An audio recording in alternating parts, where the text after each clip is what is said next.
Monaco Yacht Show 2024, and this is the best lineup of yachts at a Monaco Yacht Show I have ever seen. But this morning we're going to show you a very unusual yacht. It's actually the largest sub 24 meter yacht in the world, and if you had to guess who the manufacturer is, I bet you'd get it right. It's Bering.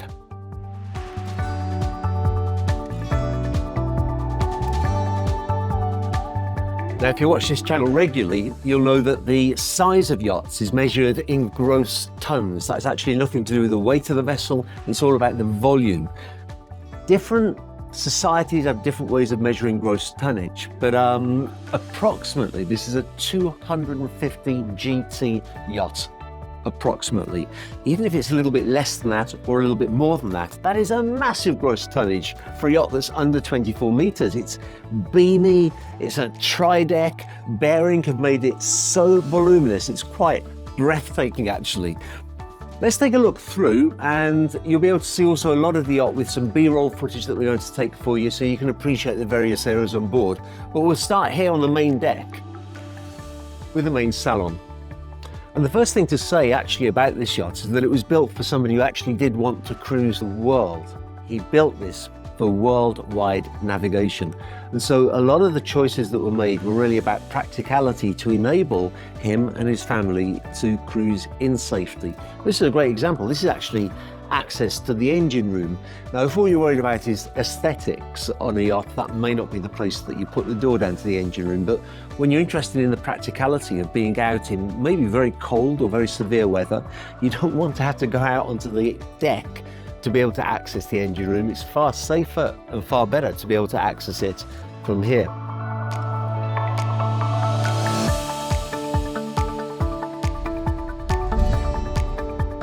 So I'll leave you with a little bit of B-roll footage of this area to enjoy how beautiful it is, and then point out to you that the next rather unusual feature is through here.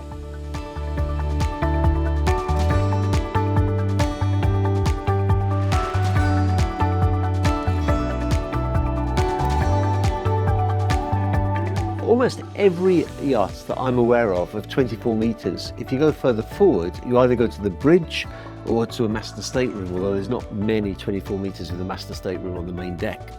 Here it's neither of the two. This deck is for the crew.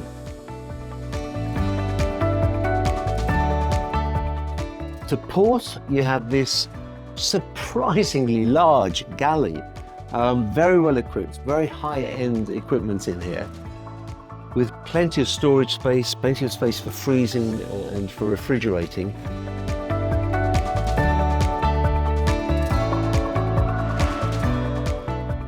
And then over here, I can't help thinking there's not too many crew messes on a 24 meter the size of this. You've got a washing machine here, you've got more fridge space here, more fridge space here as well with these cool drawers and refreezer drawers. And then further forward, and just look at the size of this cabin on a 20, I know I keep saying 24 meters, and I know you've got the message by now as to how long the yacht is, but it's really surprising. You don't see crew quarters as nice and as spacious as this on far, far larger yachts. So respect for the crew. The owner is thinking about cruising the world. Let's take a look below deck at the guest accommodation. And we'll start actually at the VIP cabin in the bow and work our way aft. Big watertight door here, big handles on it, a little bit of a gap, and then through to this gorgeous cabin here. Very cozy and a very good use of space because, of course, whoever your guests are, if they're on a world cruise, they're going to have a lot of clothes. So you've got plenty of storage space here and in there, and then they've put a shower room there and the actual bathroom on the port side.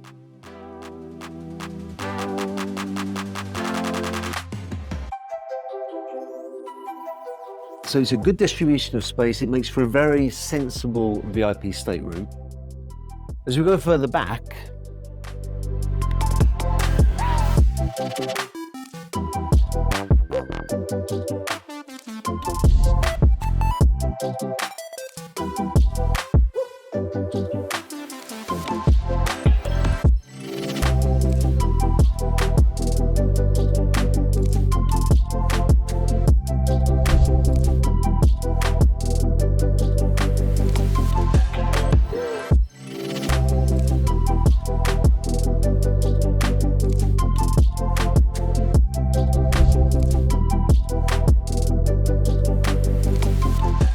We have another 2 double cabins. The one on the starboard side also has a fixed Pullman bunk, so you've got the extra capacity for guests.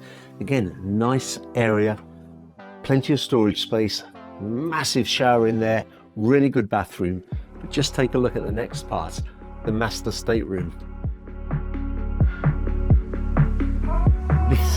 This is so big. I did not imagine that on a 24 metre they would have such an enormous master stateroom. And if you're cruising the world, you do want to be able to have different areas on board, because it can drive you crazy if you're on the yacht for maybe 3 weeks without seeing land. But this is a lovely, comfortable area to be able to chill out, have a nice sleep. Good sized bathroom here as well.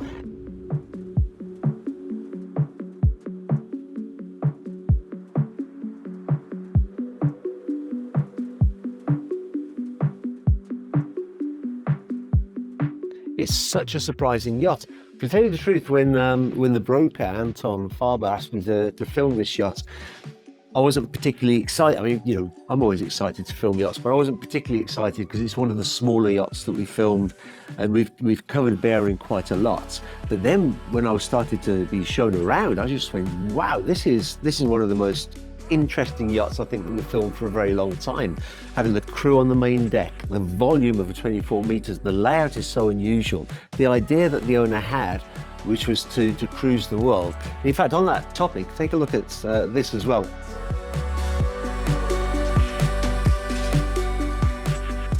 Just here, you have another washer and another dryer. Again, look, if you've got a crew of 4 on board, you've got family on board, friends on board, these washers and dryers are going to be used almost 24 hours a day, so it's good to have that extra capacity. Now it gets even more interesting. Let's take a look a little bit at the boat deck. And this is a proper boat deck. I mean, look at the size. This is actually a rescue tender, which I guess they'll also use for garbage runs and such like when they need to, but the size of the main tender is enormous. Again, for a yacht of this size, it's quite incredible, and that's the advantage of being able to put the yachts or the boats on a boat deck rather than in a transom garage, is that you can get a bigger tender, which is going to be extremely useful as you cruise the world. If you're in Alaska or something and you want to go into the little inland waterways and take a look at the polar bears and the salmon fishing, that's a great boat to be able to do that with. It gets more fascinating though as we move forward.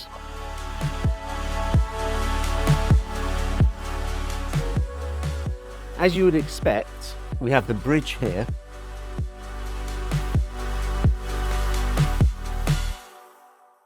And this is a proper, well-designed bridge. You've got a nice seating area there as well for the owner. You've got all of the equipment that you can possibly need, and it's black, so you're not going to get reflections. That's somebody who's designed this who knows a little bit about night navigation and about cruising long distances. This is the kind of bridge that any captain would be very, very happy to work from, even over extended cruises. But the big surprise here is through this door. I thought I was going to find a sky lounge or a little office or something, but no. This is the captain's cabin. I don't think I've ever seen a captain's cabin as big as this on any yacht actually of any size, let alone a small 24 meters. This is fabulous for the captain. He's got access to the bridge very easily there. He's got access to the boat deck just behind where Slava is standing. It's so practical. If you're going to be a captain on a yacht like this and be with a family cruising the world with them, it's good to have the dignity and the comforts of a lovely, lovely cabin. Next place I want to show you is the top deck. And that won't disappoint you either.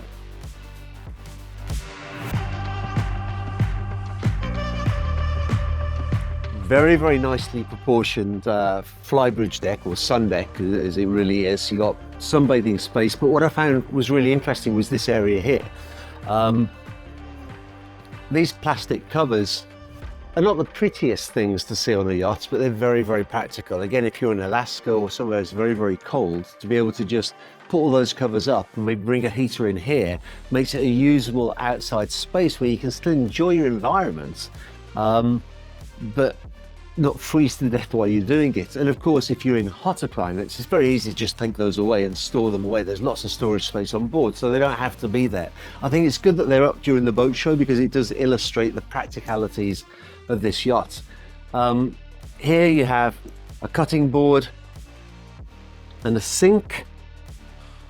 And the broker was suggesting to me as well, you could easily bring a barbecue up here as well. So it's lovely to be able, again, I know why I'm fixated with Alaska today, but if you're in Alaska, you go salmon fishing, you bring the salmon back, do whatever you do here, wash it. I don't know if you can put salmon on the barbecue, but I can imagine it's probably very nice. Any fish that you catch. And that's one of the points of cruising the world, isn't it? Those experiences of going places in the tender, fishing, seeing the wildlife, coming back here with your friends and talking about what you've seen. The last part of this yacht, though, that I really want to show to you because it's important and it's fascinating, is the engine room. And whatever you've got in your mind as to what the engine room is like, I'm telling you now, you're wrong. Let's take a look at it by means of a special effect. And I suppose the first question in the engine room is, where are the engines? Not immediately obvious, but actually they're inside these boxes.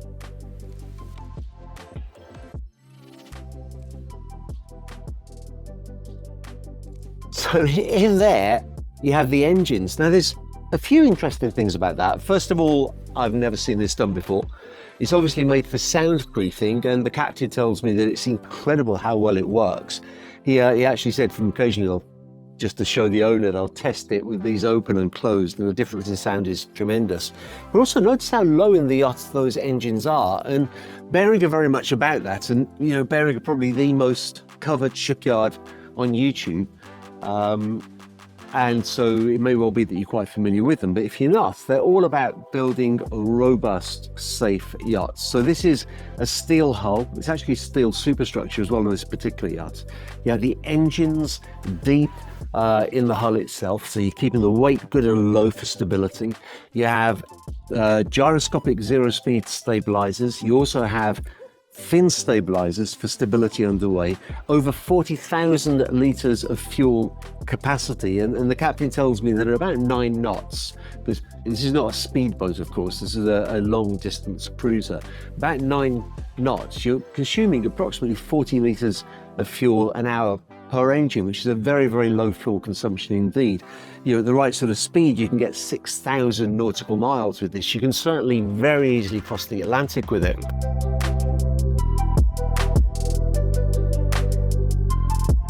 So on the subject of fuel consumption, when you travel extensively in the world, not all fuel is clean, and taking on dirty fuel is a very, very big problem for ships, for boats, for yachts when they're going to very remote places. So if you're in Papua New Guinea or Vietnam or Tahiti, I don't know, they might have clean fuel, they might not. You have these filters here, they're called Refit filters for filtering the fuel. But actually almost all yachts have those. What all yachts don't have is this, because after the fuel has passed through the Refit filters, it goes to what's called an alpha laval, and that's a centrifugal fuel polishing device. By spinning the fuel rapidly, it disperses any impurities or water perhaps that's got into the fuel. Some yachts have that. What I've never seen is also this system here, which to be perfectly honest, I'm not familiar with, but it's an additional fuel cleansing system. So 1, 2, 3 ways of cleansing the fuel so that wherever you are in the world, you're not going to be caught out by getting dirty fuel on board. We have a shore power converter so that you'll have compatible shore electricity power from anywhere that you're in the world. And the final thing I want to show you, because it's very impressive,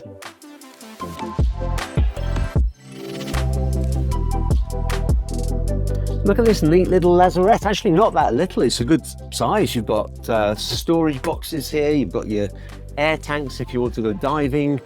There's plenty of space in here to be able to do whatever you need to do, and to have lots of storage space as well for your diving equipment. You have a spare generator. Now, I should mention actually that both the engines and the generators are built by Cummins. That's a company that's easy to get spare parts for pretty much anywhere in the world that you go. Having the extra generator is a great redundancy system. You've got redundancy with the water makers as well. There's 2 water makers, most yachts have 1. It's an absolutely astonishing yacht, I have to say. And I'm so pleased as well that my initial lack of enthusiasm is completely turned around just by looking at what's on offer here. I would say that anybody in the market for an Explorer yacht who really does want to explore, really does want to go places, they should take a look at Beyond Capricorn. And if you are thinking of doing that, you can contact my friend and my colleague who represents the owner, and his details are on screen now.